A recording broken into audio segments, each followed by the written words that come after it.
May nag-birthday nga sa amin na Saudiya na local, ay ang gusto niya ay heart ang ilagay sa may sushi niya dahil nga birthday niya, kaya pagbibigyan natin. Siyempre, customers always right nga na paulit-ulit kong sinasabi. Natutunan ko yan nung nasa Jollibee pa ako nun. Yung service crew pa ako nun.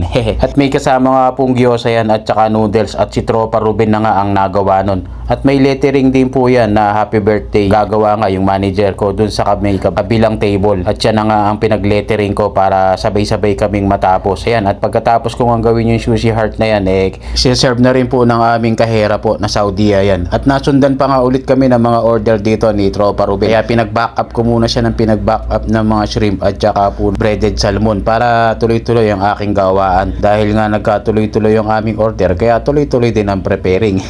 Bali, ito nga ang naging second order ko ay dynamite shrimp at saka po mango maki. At ang lahat nga po ng naging order namin ay without rub, kaya excuse me po.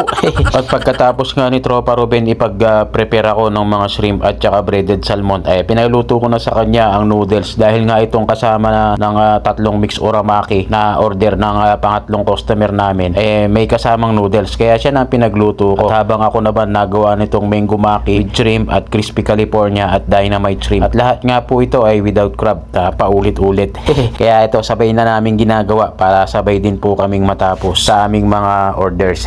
At syempre, pagtapos namin gawin ng sabay ito, ay serve na rin ang aming kahera. At special shoutout ko pala itong si Basar Mark Leo ng Albania at itong si Boss Charlie Oriola ng Tondo, Manila. Shoutout po sa inyo mga boss. Salamat po sa pagsubaybay mga bossing.